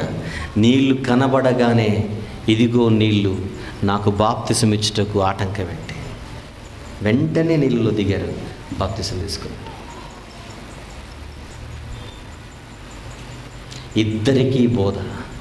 తీసుకొనని వాడికి చాలా ప్రమాదం ఉందన్నది బోధ. తీసుకున్నా సరిగా బ్రతకపోతే వారికి మరీ కఠినమైన తీర్పు. బ్యాప్టిజం తీసుకున్న వాడి భుజాలపై 2 బాధ్యతలు. 1, వాక్యం నేర్చుకోవాలి, ఆ వాక్యం 10 మందికి చెప్పాలి. అయితే చెబుతున్నప్పుడు జ్ఞానంగా బోధించండి, దుర్బోధ చేయకండి. దుర్బోధ చెప్పాడు కదా మలాకి గ్రంథంలో, దుర్బోధ చేయకండి. బోధ భలే చేస్తున్నాను కదా అని ఇష్టం వచ్చాడు బతకండి. మళ్ళీ అదొకటి ఉంది. పిక్చర్ మీకు అర్థం కావాలి. ఇప్పుడు మొత్తం మీద తేడా రాకుండా బ్రతకాలి ఓవరాల్గా, తేడా లేకుండా చెప్పాలి ఓవరాల్గా. కలిపి చెరిపేడు బోధ ఉండకూడదు, కలిపి చెరిపేడు బోధ ఉండకూడదు, వక్రముగా తిప్పే బోధ ఉండకూడదు. సత్యవాక్యాన్ని సరిగా విభజించి ఉపదేశించే బోధలు కలిసి ఉండాలి. అలాంటి పరిస్థితి ఉండాలి. మనం క్రైస్తవ సమాజంలో ఎక్కువగా వినే మాట, ఏమంటే మీరు ఈ వాక్యాన్ని ఇలా చెప్పారు కానీ ఇంకొక ఆయన ఇంకొకలా చెప్పాడంటే పిలిచే జవాబు, దేవుడు ఆయనకు అలా బయలుపరిచాడు, దేవుడు నాకు ఇలా బయలుపరిచాడు అంటాడు. ఒక్కొక్కరికి ఒక్కొక్కలా బయలుపరుస్తాడా దేవుడు? పరిశుద్ధులందరికీ అప్పగింపబడిన బోధ ఒకేసారి అప్పగింపబడిన బోధ అంటున్నాడు యూదా గారు. పరిశుద్ధులందరికీ ఒకేసారి అప్పగింపబడింది బోధ, ఒక్కొక్కరికి ఒక్కొక్కసారి బయలుపరచడు. ప్రకటన గ్రంథం కంటే ముందున్న పత్రికే యూదా గారు రాసిన పత్రిక 1వ అధ్యాయం ఉంటుంది, 3వ వచనం. ప్రియులారా, మనకందరికీ కలిగేడు రక్షణను గూర్చి మీకు రాయవలనని విశేష ఆసక్తి గలవాడనై ప్రయత్నపడుచుండగా రక్షణను గురించి చెబుదాం అనుకుంటే మీకు ఇంకోటి చెప్పాల్సి వస్తుంది. ఇప్పుడు ఏంటది? పరిశుద్ధులకు ఒక్కసారే అప్పగింపబడిన బోధ నిమిత్తము మీరు పోరాడవలెనని మిమ్మల్ని వేడుకొనుచు మీకు రాయవలసి వచ్చెను. పరిశుద్ధులకు ఒక్కసారే అప్పగింపబడిన బోధ ఇది. ఈ తప్పుడు మాటలు మళ్ళీ చెప్తున్నాను క్లియర్గా, దయచేసి మీరు మైండ్లో పెట్టుకోండి. ఎవరైనా కూడా దేవుడు నాకు ఇలా బయలుపరిచాడు, దేవుడు ఆయనకు అలా బయలుపరిచాడంటే ఇమ్మీడియట్గా మీరు పట్టుకోవాలి. ఇమ్మీడియట్గా తప్పుడు మాట, బైబిల్కి భిన్నమైన మాట, బైబిల్లో లేని మాట, బైబిల్కి వ్యతిరేకమైన మాట, ఈ మాట నమ్మకూడదు. ఎంత పెద్దవాడు చెప్పినా. వ్యక్తి హోదాను చూడకండి, వ్యక్తి స్టేటస్ను చూడకండి, ఆ వ్యక్తి అంతస్తును చూడకండి, ఆ వ్యక్తి అంతర్జాతీయ స్పీకర్ అంటే మీరు అస్సలు పట్టించుకోకండి. ఆ వ్యక్తి టీవీలో కనపడతారంటే డబ్బులు ఉన్నాయి కనుక కనపడతాడు, డబ్బులు లేవు కనుక చాలామంది కనపడట్లేదు, అంతే. This is as simple as this. టీవీలో కనబడితే గొప్ప కాదు, టీవీ స్పీకర్ అని వేసుకున్నంత మాత్రాన నువ్వు సత్యం చెప్పే స్పీకరా కాదా అని ప్రశ్న వేయాలి. Yes sir. మనకు కావాల్సింది టీవీ స్పీకర్లు కాదు, మనకు కావాల్సింది పెద్ద పెద్ద స్టేజ్ మీద ఎక్కి బోధించే స్పీకర్లు కాదు కావాల్సింది. మనకు కావాల్సింది దుర్బోధ చేయక సత్యము చెప్పే బోధకులు కావాలి. కలిపి చెరిపే బోధకులు మనకొద్దు. వారు చెప్పే బోధ నిమిత్తం పోరాడమని చెప్తున్నాడు ఇక్కడ. ఆ బోధ నిమిత్తం మీరు పోరాడుడి. పెట్రోల్ బంక్కి వెళ్ళి లీటర్ పెట్రోల్ వేసుకొని 500 రూపాయలు నోట్ ఇస్తే గుడ్డిగా లోపల పెట్టుకోడు. ఏం చేస్తాడు చెప్పండి? అలా చూస్తాడు. ఎందుకు? ఆల్రెడీ సమాజంలో నకిలీ నోట్లు దిగాయి. అవునా కదా? ఒకవేళ దొంగ నోట్ అయితే ఇచ్చేస్తాడు, తిరిగి స్వీకరించడు. మీరిచ్చే కరెన్సీ నోటు నకిలీది అయితే పెట్రోల్ బంకులో ఒక వ్యక్తి నీ కరెన్సీ నోటును రిజెక్ట్ చేస్తాడు ముఖం మీద. నువ్వు కరెక్ట్ నోట్ ఇవ్వాలి, తప్పుడు నోట్ ఇచ్చావు, నకిలీ నోట్ ఇచ్చావు. ఇంతకు నకిలీ అని ఆ వ్యక్తికి ఎలా తెలిసింది? అందులో ట్రైనింగ్ తీసుకున్నాడు. మరి చెప్పారు ఈ బోధ కరెక్టా, ఈ నోటు కరెక్టా కాదా అని తెలుసుకోవడానికి ఆ నోటులో ఉండే ఆ క్వాలిటీస్ అన్నీ కూడా అతనికి ట్రైనింగ్ ఇచ్చారు. ట్రైనింగ్ తీసుకున్నాడు కనుక ఆ నోటు కరెక్టో కాదో పట్టేశాడు. మరి మీరు కూడా మీరు వింటున్న బోధ సరైనదో కాదో తెలియాలంటే మరి మీరు కూడా వాక్యం నేర్చుకోవాలా లేదా చెప్పండి. లేదంటే మోసపోతారు.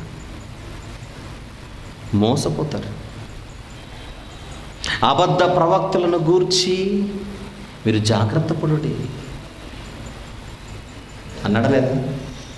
అన్నాడు. మత్తయి సువార్త 7వ అధ్యాయం 15వ వచనం.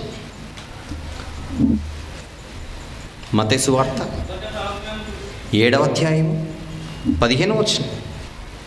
అబద్ధ ప్రవక్తలను గూర్చి జాగ్రత్త పడుడి. వారు గొర్రెల చర్మములు వేసుకుని మీ యొద్దకు వత్తురు, కానీ లోపల వారు క్రూరమైన తోడేళ్ళు. అబద్ధాలు చెబుతారు, మీకు అబద్ధాలు చెబుతారు.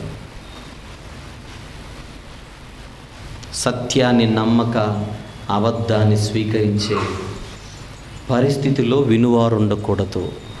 ఈరోజు దేవుడు చెప్పువారికే కాదు కానీ వినువారికి కూడా సూచనలు ఇస్తున్నాడు.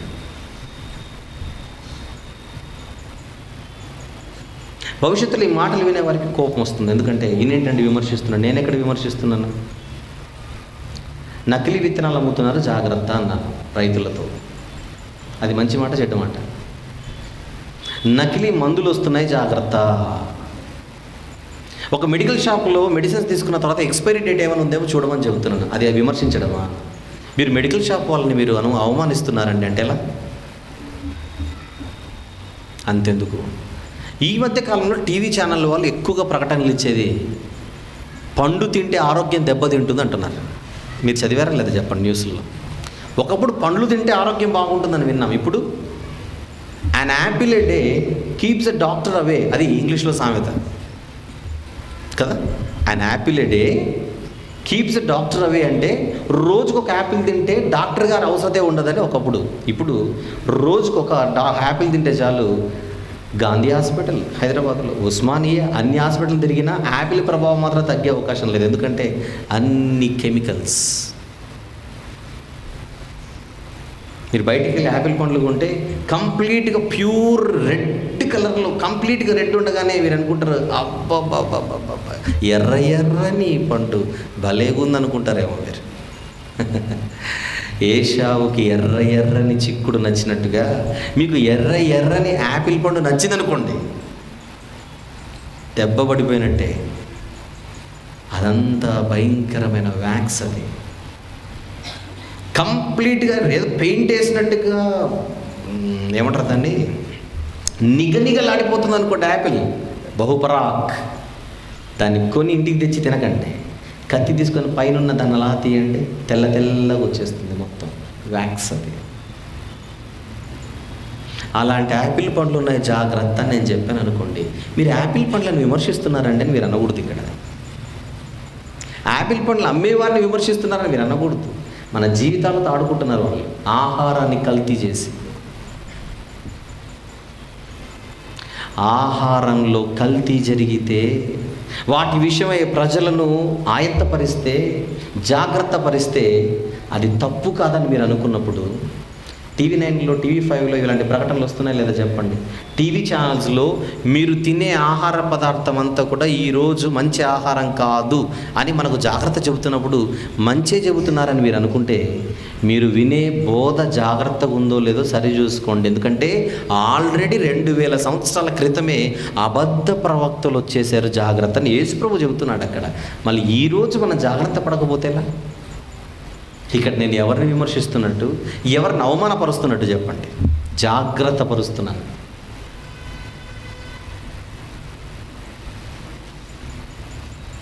మందిర నిర్మాణం జరుగుతోంది ఈరోజు. అది క్రీస్తు మందిర నిర్మాణం. కానీ కట్టేవారు సరిగా లేరు అని చెప్పాడు. ఆ కట్టేవారు తీసుకోవలసిన జాగ్రత్తలు ఏంటో చెప్పాడు మొత్తం ఓవరాల్గా బైబిల్లో. దుర్బోధ చేయక జ్ఞానము కలిగి సరిగా చెప్పండి, ఎందుకంటే జనులు మీ యొద్ద వాక్యం నేర్చుకొనుచున్నారు. మలాకీ గ్రంథంలో అదే చూసాం మనం. జనులు మీ యొద్ద వాక్యం నేర్చుకుంటున్నారు కనుక జాగ్రత్త, ఏది పడితే అది మీరు మాట్లాడకండి అని వాళ్ళకు చెబుతున్నాం కదా అని ఇష్టం వచ్చినట్టు మీరు బ్రతకండి అని వారికి చెబుతూ, వినేవారికి కూడా ఏం చెప్పాడు? మోసపోకండి. చెప్పేవారికి చెప్పాడు, వినేవారికి చెప్పాడు. ఎందుకంటే మీరు ఆల్రెడీ మందిరం లోపలికి వచ్చిన కొంతమంది మాటల వలన మీరు పడిపోయే ప్రమాదం అంతే. అలా పడిపోకూడదంటే వినుచున్న మీరు కూడా జాగ్రత్తలు పాటించవలసిన అవసరం ఉంది. అదేదో 2000 సంవత్సరాల క్రితం ప్రారంభమయ్యారు అనుకోకండి. ప్రారంభము నుంచి ఎంతోమంది ప్రవక్తల పేరిట అబద్ధాలు చెప్పారు. చరిత్ర చెబుతున్న సత్యం అది. సమాధానము లేని సమయమున సమాధానం ఉందని ఇర్మియా గారి కాలంలో మోసం చేసిన ప్రవక్తల గురించి ఎన్నో సందర్భాల్లో మీకు చెప్పారు. గొర్రెలను మేపవలసిన కాపరులే గొర్రెలను పట్టించుకోకుండా వారు మాత్రం చాలా బాగా మేసి దేవుని ఎదుట దోషులుగా దొరికారని యెహెజ్కేలు గారి కాలంలో జరిగిన సంఘటన మీకు చూపించాను ఎన్నోసార్లు. యెహెజ్కేలు గారు క్రీస్తు పూర్వం, ఇర్మియా గారు క్రీస్తు పూర్వం. అంతకంటే ముందు ఎంతోమంది ప్రవక్తలు అబద్ధాలు చెప్పారు. యేసుప్రభు వచ్చి చెప్పాడు, జాగ్రత్త, అనేకులు నా పేరట వచ్చి మిమ్మల్ని మోసపరచెదరు. అది మాట్లాడితే ఈ రాత్రి ఇంకా ఎక్కువైపోతుంది. ఎన్నోసార్లు మీకు చెప్పాను. ఇప్పటికే ఎంతోమంది క్రీస్తు విరోధులు బయలుదేరి ఉన్నారు. వారి విషయమే మీరు జాగ్రత్తగా ఉండండి. ప్రతి ఆత్మను నమ్మకండి. ఎంతమంది సేవకులు బైబిల్లో మనకు హెచ్చరికలు జారీ చేశారు. అందువలన వినుచున్న మీరు జాగ్రత్తగా ఉండండి అని వినేవారికి చెప్పండి. వినేవారు మోసపోకూడదు, చెప్పేవారు మోసం చేయకూడదు. ఇది మందిర నిర్మాణం, కడవరి మందిర నిర్మాణం. కడవరి మందిర నిర్మాణం. సజీవమైన రాళ్ళుగా ఆ మందిరంలో మనము బలంగా నిలబడాలంటే ఈ జాగ్రత్తలని తీసుకోవాలి. మనము కూడా చెప్పేవారుగా ఉండాలి, మనము పాటించేవారుగా ఉండాలి, మనం వినేవారిగా కూడా ఉండాలి. నేను చెబుతున్నాను కదా, జీవితంలో ఎవరు చెప్పినా వినని అనుకోకూడదు. మీరు వినేవారిగా ఉండి చెప్పేవారిగా ఉండాలి. హగ్గయి గ్రంథం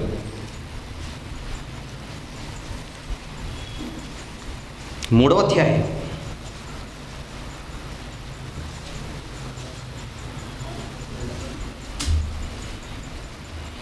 2వ అధ్యాయం క్షమించండి.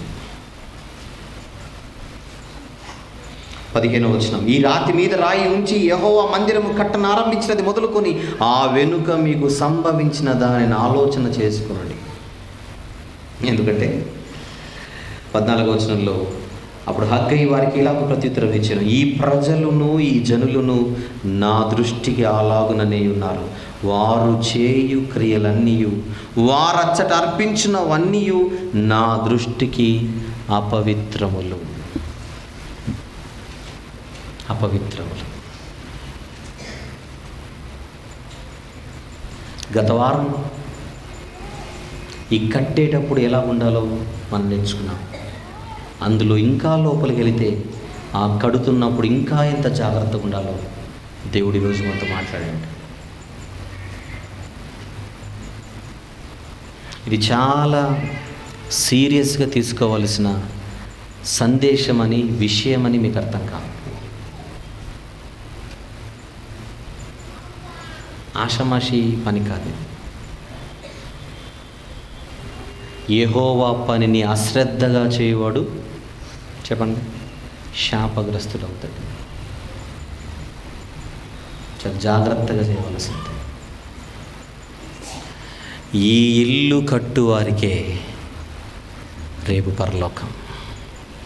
ఈ ఇల్లు లేదా ఈ మందిరము కట్టే పనిలో ఉన్న వారికే రేపు జీతం. అది ప్రభువు తీసుకొని వస్తున్నాడు త్వరలో. ఆ జీతమే నిత్య జీవితం. దాని పేరే నిత్య జీవం. నిత్య జీవమే కావాలనుకుంటే బ్రతికినంతకాలం నిత్యము ఈ పనిలో ఉండండి. ఆయన అనుకున్నట్టుగా ఉండండి. ఆయన అనుకున్నట్టుగా ఉండండి. చెప్పే విషయంలో జాగ్రత్తలు తీసుకోండి. బ్రతికే విషయంలో జాగ్రత్తలు తీసుకోండి. వినే విషయంలో జాగ్రత్తలు తీసుకోండి. ఈరోజు ప్రపంచ క్రైస్తవ్యంలో చాలాసార్లు చెప్పాను, సాక్షాత్తు అధికారికంగా 38,000 శాఖలు ఉన్నాయి. ఇది అఫీషియల్ ఫిగర్. అన్అఫీషియల్ ఫిగర్ నేను చెప్పలేను. ప్రపంచ క్రైస్తవ్యం 38,000 శాఖలుగా ఈరోజు ముక్క చెక్కలైంది. 3,000 కాదు. దేనిని బట్టి అని మీరు అడిగితే డాక్ట్రిన్స్, సిద్ధాంతాలను బట్టి. ఎవరి సిద్ధాంతం వారిది, ఎవరి విశ్వాసం వారిది. నీ విశ్వాసం నీది, నా విశ్వాసం నాది. బైబిల్లో ఒకటే విశ్వాసం ఉంది కదా అంటే బైబిల్లో ఎన్నో ఉంటాయండి. అన్నీ ఎక్కడ పాటించిన గుర్తిరుగుతుంది. మా ఊర్లో మా విశ్వాసం, మీ ఊర్లో మీ విశ్వాసం. మా ఇంట్లో మా విశ్వాసం, మీ ఇంట్లో మీ విశ్వాసం. అంతేనా? అది ఈరోజు కనబడుతున్న పరిస్థితి. 3 శాఖలుంటే, 3 చెక్కలైంటే, 3 ముక్కలైంటే, 3 ఒరిజినల్ ఏదో పట్టుకోవడం ఈజీ. 3 కరెన్సీ నోట్లుండి 2 దొంగ నోట్లు, ఒకటి ఒరిజినల్ అయితే ఉన్నది 3 కనుక ఒరిజినల్ తీయడం 3 నిమిషాల పని. 38,000 నోట్లలో అనుకోండి కొద్దిసేపు, 38,000 కరెన్సీ నోట్లలో ఒక్కటే ఒరిజినల్, మిగిలినవని నకిలీ అనుకోండి. ఆ ఒక్కదాన్ని తీయడం కష్టమంటారా, సులభమంటారా? కష్టం. 38,000 వాటిలో ఒరిజినల్ ఎలా పట్టుకోవాలి? అది ఎంత కష్టమో. ఈరోజు 38,000 విశ్వాసాలు ఉన్నాయి క్రైస్తవ సమాజంలో. ఈ ప్రపంచ క్రైస్తవ్యంలో 38,000 శాఖలు ఉన్నాయి ప్రపంచ క్రైస్తవ్యంలో. కానీ బైబిల్ చెప్పిన మాట విశ్వాసం ఒక్కటే. అది బైబిల్ చెప్పిన విశ్వాసం. ఆ ఒక్క విశ్వాసం ఒరిజినల్ విశ్వాసం. దాన్ని పట్టుకోవడం చాలా కష్టం. పట్టుకోవాలంటే ఏకైక సాధనమే వాక్యం. వాక్యముతో మీరు లేకపోతే, వాక్యము మీతో లేకపోతే ఎవరైనా మిమ్మల్ని మోసం చేయడానికి ఈజీగా మీరు ఛాన్స్ ఇచ్చినట్టు. మీరు మోసపోయి సాధించేది ఏం లేదు. హవ్వమ్మ మోసపోయింది, శిక్ష అనుభవించింది. చెప్పిన తర్వాత కూడా నువ్వు జాగ్రత్త పడలేదు. అది వాళ్ళ మీద వచ్చిన నింద. ఆదాము గారు మోసపోయారు, హవ్వమ్మ మోసపోయింది, దానివల్ల శిక్ష తప్పలేదు. మోసం చేసినోడి సంగతి పక్కన పెట్టండి, మోసపోయినోడిని కొట్టాడు ఇక్కడ దేవుడు. అర్థమైందా మీకు? ఏదేను మనం పిక్చర్ మీరు ఆలోచిస్తే, మోసం చేసినోడిని ఒక్కడనే కొట్టాడా, మోసపోయిన వాళ్ళని కూడా కొట్టాడా? మోసపోయిన వాళ్ళని కూడా కొట్టాడు. అది ఏదేను మనం ప్రారంభం, యేసుప్రభు రాకడ అంతం. ఆరంభంలో ఏం జరిగిందో అంతములో అదే జరగబోతుంది. ఆరంభంలో మోసం చేసిన వాడిని వదలలేదు, మోసపోయిన వాడిని వదలలేదు. అంతములో కూడా మోసం చేసిన వాడిని వదలడు, వాడే సాతాను. అవునా? ఆ దుష్టుడి సంబంధులు, మాయవేషం చేసుకున్నవారు, వారిని వదలడు. వారు చెప్పిన మాటలు విని మోసపోయిన వారిని కూడా వదలడు. ఎందుకు? నేను చెప్పాను మీకు ఆల్రెడీ, మీరు జాగ్రత్త. మరి ఎలా అంటే ఇప్పటి వరకు మేము చాలా మోసపోయాం కదా అంటే, ఇప్పుడు బతికే ఉన్నారుగా, ఇప్పుడు కళ్ళు తెరవండి. మోసపోయి ఆ స్థితిలో చచ్చిపోతే ప్రాబ్లం. ఆల్రెడీ మేము ఎంతో కాలంగా మోసపోయాం అని మీరు బాధపడుతుంటే ఇప్పుడు జాగ్రత్త పడండి. ఇప్పుడు జాగ్రత్త పడండి. హగ్గయి గ్రంథములో 3వ సందేశం మనం మాట్లాడుకుంటున్నాం. ఈ 3వ సందేశంలో ఆయన ఇస్తున్న మాటలే, కట్టువారు ఏ స్థితిలో ఉండి కట్టాలి మందిరం. పనిలో భాగంగా, అందులో భాగంగా వినువారు ఎలా ఉండాలని కూడా చెప్పాను మీకు. హగ్గయి గ్రంథంలో మొత్తం ఎన్ని సందేశాలు ఉన్నాయి? 4. మొదటి సందేశం ఒకటే పార్ట్లో అయిపోయింది. 2వ సందేశం కొరకు 2 భాగాలు మాట్లాడుకున్నాం. ఈ 3వ సందేశం కూడా మనకు 2 భాగాలైంది. వచ్చే వారం 4వ సందేశం. ఎన్నో భాగం? 6వ భాగం. 6వ భాగంలో ఏ సందేశం ప్రారంభం? 4వ సందేశం ప్రారంభం. ఎందుకు?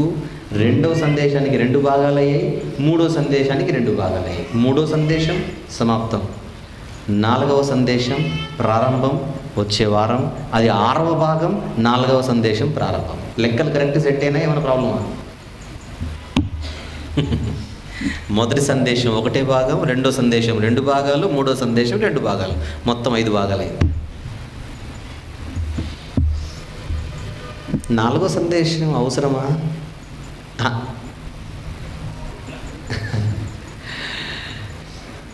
4వ సందేశం చాలా అవసరం. మిస్ అవ్వకండి, త్వరగా వచ్చేయండి.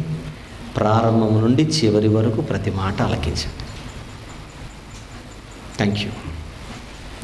ఐజక్ వచ్చి మిగిలిన కార్యక్రమాన్ని నడిపిస్తాను. ట్రూ విజ్డమ్ మినిస్ట్రీస్ లో భాగమైన ట్రూ విజ్డమ్ ట్రైనింగ్ సెంటర్ 6 సంవత్సరాల నుండి 19 సంవత్సరాల వయసు గల పిల్లలకు రెగ్యులర్ ఎడ్యుకేషన్ తో పాటు బైబిల్ ఎడ్యుకేషన్ ని కూడా అందిస్తున్నది. వీటి వివరములు మరియు మా ఇతర పరిచర్య వివరములను మా అఫీషియల్ వెబ్సైట్ www.truewisdomtv.com లో పొందగలరు. బ్రదర్ ఆర్ వంశీ గారు మాట్లాడిన ఎన్నో అద్భుతమైన ప్రసంగాల డివిడీలు సిద్ధంగా ఉన్నాయి. డివిడీల కోసం మీరు సంప్రదించవలసిన ఫోన్ నంబర్లు 04065554355 లేదా 8106882392. గమనిక, ప్రతి ఆదివారము మధ్యాహ్నము 2:30 నుండి 5 గంటల వరకు ఇంగ్లీష్ ఆరాధన కార్యక్రమము మరియు ప్రతి ఆదివారము సాయంత్రము 5:30 నుండి తెలుగు ఆరాధన కార్యక్రమము YMCA సెకండరీ బ్యాండ్ నందు జరుగును. అందరూ ఆహ్వానితులే.